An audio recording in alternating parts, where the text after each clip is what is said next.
Muy buenas, soy Santiago González Varas. Vamos a hacer una reseña de la lógica de Hegel. Bueno, antes que nada decir que esta es una obra complicada, una obra sobre todo, bueno, más que complicada, sobre todo es que es una obra que requiere horas, requiere mucho tiempo, requiere estudio, requiere una dedicación profesionalizada, pero vamos a hacer una aproximación por el gusto estético, el placer que nos podemos dar de encontrar en los libros las cosas que podamos haber leído por referencia. Yo creo que eso ocasiona un cierto deleite intelectual y casi con eso me conformo. Insisto, el motivo, por tanto, de mi vídeo es el ver reflejado en los textos que voy a leer la exposición de unas ideas que voy a realizar de una manera clara y comprensible, creo yo. Bueno, esta obra se relaciona con la fenomenología del espíritu. De hecho, en la lógica, Hegel la cita. La lógica está escrita entre 1812 y 1816 y tiene un carácter más completo, más de desarrollo de lo expuesto en la fenomenología. Aquí, en esta obra, en la lógica que nos ocupa, es donde se expone, como primera idea que quiero adelantar, una idea clave del pensamiento hegeliano, que es que la realidad coincide con el pensamiento, es decir, el yo pensante coincide con el yo pensado, punto clave del idealismo y más allá del idealismo alemán, que encarna en Hegel la figura más destacada, como es sabido. Pero acaso la idea más conocida de Hegel es su dialéctica, y que aquí se explica en la primera parte. Antes que nada voy a mostrarlo. Son 2 tomos, son 3 libros, en 2 tomos en esta editorial Folio, en Biblioteca de Filosofía. Y como estaba diciendo, en esta obra se expone las ideas más conocidas de Hegel desde el punto de vista de su lógica, de su pensamiento dialéctico, con tanta influencia tuvo. En esto no voy a entrar porque lo doy por sabido, la influencia en Marx, etcétera, y toda la evolución posterior de estas ideas de la dialéctica. Pero lo que sí quiero explicar y voy a reflejar en el texto es la idea fundamental como el ser, en realidad, si profundizamos en él, como expone Hegel y convence, yo creo, en relación con las ideas de Heráclito y descartando las de Parménides, el ser viene a ser la nada, viene a ser el no ser, y lo que pasa es que cuando el ser y la nada o el no ser se encuentran, un ser además concebido de manera absoluta, lejos de las cosas concretas, porque el propio Hegel sale al paso diciendo que no me digan, por favor, que ya sé que una mesa, si me lo identifican con el ser, no es lo mismo que una no mesa, ¿no? No sé si es mesa o algo parecido a lo que pone en el libro, lo veremos posiblemente después al hacer el repaso en la lectura, pero lo que quiero decir, para explicarlo con claridad, es que el ser se entiende por Hegel de una manera absoluta, no en relación con cosas concretas. Y el ser en realidad, al profundizar en él, lo vemos despojado e identificado con la nada. Y lo que iba a decir, al chocar el ser con el no ser, entonces se produce ese devenir, ese concepto nuevo que es en movimiento, ¿no? Una dialéctica en movimiento, a diferencia de la lógica tradicional, la metafísica tradicional, de que era estático y lo identificaba con las realidades. Bueno, aquí, como estaba diciendo, bueno, cuando se produce ese encuentro entre el ser y no ser y el devenir, eso da lugar a la Aufhebung, que es el concepto fundamental de Hegel.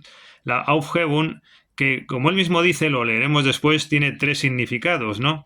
El primero de ellos es suprimir. Este es el concepto usual. Yo personalmente, que conozco bien alemán, es el término que conocía, o por lo menos el más conocido para mí. Aufhebung. En derecho se usa mucho, ¿no? Dice Gesetze sind aufgehoben worden, ¿no? Por ejemplo, esas leyes fueron derogadas. Aquí se traduce como suprimido, pero la traducción correcta no sería esa, sería derogado. O anulado también, ¿eh? Los actos administrativos, por ejemplo, dice Verwaltungsakte werden aufgehoben. Esos actos administrativos se anulan, ¿no?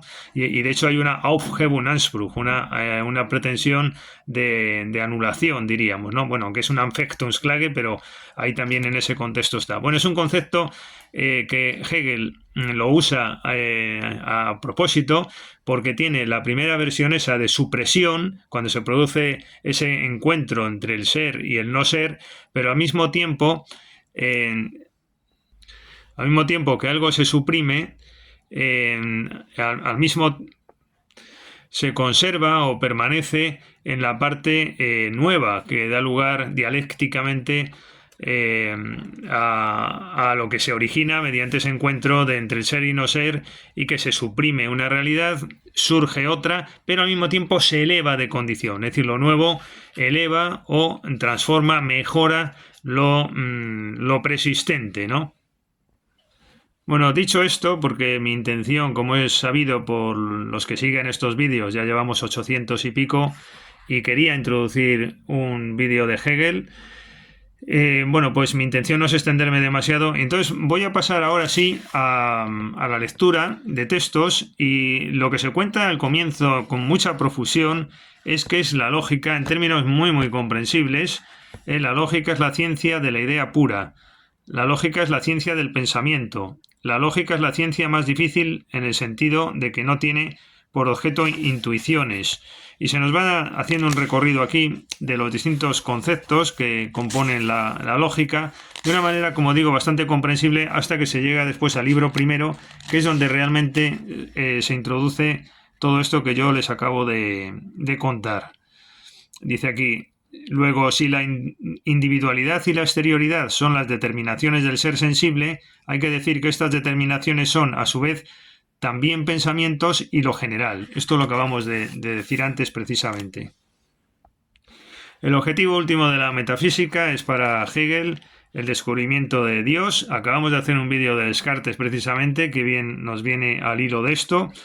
Y en este sentido dice Hegel que Cristo dice: buscad tan solo el reino de Dios y lo demás os será dado por añadidura. Esto, por cierto, creo que se relaciona con la idea posterior del ser en conexión con lo absoluto que decíamos, ¿no? Bueno, esta idea también en la página 30 de la edición que manejo es interesante. Dice: cuando el pensamiento está como pensamiento activo en relación con los objetos, pensamiento reflejado, lo universal, en tanto que produce esta actividad, contiene la naturaleza de la cosa, la esencia, el ser íntimo, lo verdadero. Bueno, aquí se dice que el conocimiento de Dios sería el objeto más elevado de la ciencia. Esto me recuerda mucho al pensamiento de Suárez. Es una frase idéntica, es decir, que coincide con la escolástica algunas veces los que la superan precisamente, ¿no? Bueno, y con estas cuestiones sobre lógica o refutando a Kant, se pasa Hegel pues mucho tiempo, diríamos, lo dedica mucha extensión, y sin embargo la clave yo creo que estaría aquí en el libro primero, que es más bien escueto. Yo creo que tendría que haber reducido a la otra parte y esta haberla explicado un poco mejor. No sé por qué no se extiende más. Bueno, el caso es que llegamos a la página 147, casi terminando este volumen 1 de los dos que tiene. El primero tiene exactamente 189 páginas, ¿no? Y estamos en la 147. Bueno, pues aquí se dice lo interesante, lo que antes explicaba, pero que vamos a ver reflejado con el texto, que yo creo que es lo bonito del asunto, ¿no? Dice: el no ser, en tanto que es este momento inmediato, igual a sí mismo, es por su parte la misma cosa que el ser. Por consiguiente, la verdad del ser, como la del no ser, está en su unidad. Esta unidad es el devenir. Son parte de lo uno, de lo mismo, el ser que el no ser, y esta unidad es el devenir. Es el Werden en alemán. Bueno, esta idea se explica aquí largamente. La proposición de Hegel es: el ser y el no ser solo hacen uno. Es para la representación y el entendimiento una proposición tan paradójica que no creen probablemente que se la tome en serio. Y esto insiste bastante Hegel en el libro, de que si esto no se puede tomar en serio a priori, pero él intenta demostrarlo, ¿no? Fácil es decir, dice en este sentido, en la página siguiente, 148 de esta edición, fácil es decir que no se entiende la unidad del ser y del no ser. Y para explicar lo que decíamos, esta frase es muy clarificadora. El ejemplo de esta unidad, el ser y el no ser, que es lo mismo, es uno, el ejemplo de esta unidad que primero se presenta es el devenir. Y aquí vuelve a insistir Hegel en que esto puede causar extrañeza, igual que la equiparación entre el sujeto y el objeto. Esta frase es muy bonita, muy ilustrativa de lo que decíamos antes, justo clavado, ¿no? El devenir es el primer pensamiento concreto y por tanto la primera noción, mientras que el ser y la nada son abstracciones vacías. Es interesante esa concepción del ser como realidad vacía. Y este pensamiento realmente, cuando se entiende esto, vamos, yo creo que hasta se disfruta, ¿no? Leyéndolo, porque es muy interesante qué no es para Hegel el ser frente a la concepción que podemos tener todos de qué es realmente el ser, ¿no? En la acepción normal, por decirlo así, ¿no? Dice aquí Hegel, en la página 151 de esta edición, así la misma determinación es propia al ser y al sí mismo. No se debe, sin embargo, considerar esta identidad del ser y del pensamiento como una identidad concreta, y así no se debe decir la piedra en cuanto es idéntica al hombre dotado de pensamiento. Un momento concreto es algo que difiere completamente de la determinación abstracta como tal, pero hablando del ser no se puede tratar de nada concreto, lo que decíamos, porque es la abstracción absoluta. Y vuelve a insistir, el devenir, por ser el primer momento concreto, es también la primera determinación verdadera del pensamiento. Y aquí se fija en Heráclito, y la verdad es que acabamos de hacer un vídeo de Heráclito en este canal, y las coincidencias pues son más que evidentes, ¿no? Y es muy interesante cómo se opone a Parménides punto por punto de su filosofía. Claro, es un choque frontal con Parménides. Dice aquí un poquito más adelante, en la página 153, el devenir contiene, en efecto, el ser y el no ser, de tal modo que uno se cambia en otro y ambos mutuamente se suprimen. Más clara, ¿verdad?, la lógica de la dialéctica. Y esta idea es interesante también. El devenir se muestra así el mismo como un momento absolutamente sin reposo, pero que tampoco puede mantenerse en esta ausencia abstracta de reposo, porque como el ser y el no ser desaparecen en el devenir y esta es su noción, este es ahora él mismo un momento que desaparece, es por así decirlo el fuego que se extingue en sí mismo consumiendo su materia. Sin embargo, el resultado de este proceso no es el no ser vacío, sino el ser idéntico a la negación, lo que llamamos existencia, y esto porque el devenir ha devenido en ella, como indica su significación. Bueno, y sigue diciendo, esto es interesante también, en la dialéctica tiene que haber un concepto de contradicción, de negación, es evidente. Dice, lo que está en el fondo de toda determinabilidad es la negación. La opinión irreflexiva, considera como simplemente positivas las cosas determinadas y las mantiene como unidas a la forma del ser. Esto es lo que decíamos antes, de que no se puede identificar el ser con las cosas determinadas como si fuera algo unido al ser, ¿no? El ser siempre relacionado con cosas determinadas, sino que si se abstrae y se desposee el ser y se contempla como es abstraído, pues se llega a su identificación con el no ser. Y leo esto, aunque la traducción quizás fuera mejorable. Dice, lo que se halla en realidad en esta relación es que alguna cosa deviene otra cosa y que la otra cosa deviene otra cosa. Aquí está muy clara la lógica en movimiento de la dialéctica. Y justo en este mismo sitio, alguna cosa está en relación con un contrario, que lo es ya respecto de sí mismo. Bueno, y ya para ir terminando, porque nuestra pretensión, como decía, no es hacer aquí descubrir a Hegel, sino bueno, pues darle otro carácter a esta divulgación de ese pensamiento, pues llega el término Aufheben. Bueno, es que también puede ser sustantivo Aufhebung y en verbo es Aufheben. Bueno, es en la página 163 y dice, quiere decir, ante todo, suprimir, negar, lo que decíamos antes, ¿no? Por el ejemplo de los actos y las leyes. Y en este sentido decimos, lo dice el mismo Hegel, que una ley ha sido suprimida, bueno, decíamos derogada. Para la entendemos también, bueno, está un poco mal traducido, pero bueno, quiere decir, lo entendemos también el término en el sentido de aufbewahren, conservar. Y así decimos que una cosa ha sido conservada, es decir, que se suprime, pero también se conserva en lo nuevo creado.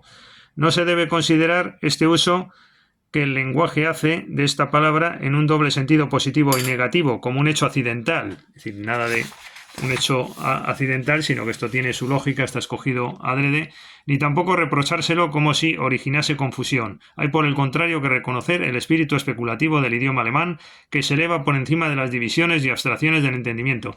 Bueno, esto en otro lugar he leído que Hegel era muy germánico, ¿no? Diríamos. Bueno, esto es muy de este país, ¿no? Que en Thomas Mann también, ¿no? Empiezan a recitar antecedentes y parece que solo ha habido alemanes cuando precisamente no es el fuerte de Alemania, los antecedentes. Tiene otros fuertes, pero evidentemente siglo XVII, XVI, que es de donde proceden todos estos pensamientos si uno escarba, sobre todo pasando a Francia, de España, etcétera, y después a otros lugares, pues creo que habría que tener un poco más de cuidado, porque es que además hay algún juicio no muy agradable respecto de lo español en Hegel.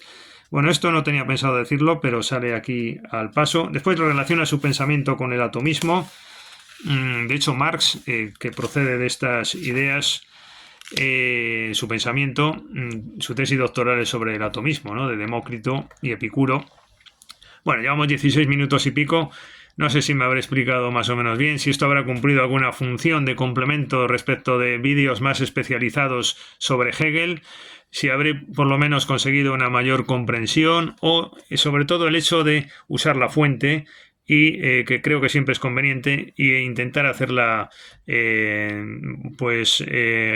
didáctica, comprensible, etcétera, etcétera. Bueno, sin más, muchas gracias, hasta otro vídeo.